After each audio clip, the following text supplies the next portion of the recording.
Какво да правим, когато вашата термопомпа изпадне в грешка? Най-често срещаната грешка е грешка А01. Термопомпата издава звуков сигнал и грешката може да видите в горния екран на дисплея на термопомпата.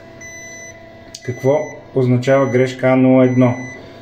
Първо, проверете дали вашата система е напълнена с достатъчно налягане на водата. В случая налягането е коректно. Над 1, под 3. Другото нещо, което трябва да проверите е дали има достатъчен проток на вода през системата. За целта проверете дали крановете на вашите колекторни групи са отворени.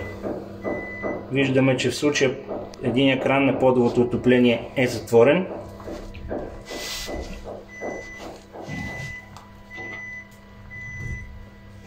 Отваряме го и колекторната група за конвекторите също трябва да бъде, двата крана да бъдат отворени.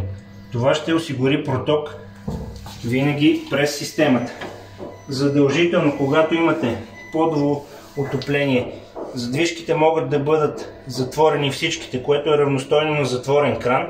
Затова в този случай колекторната група за конвекторите трябва да стои винаги отворена, за да не изпада вашата машина в грешка А01.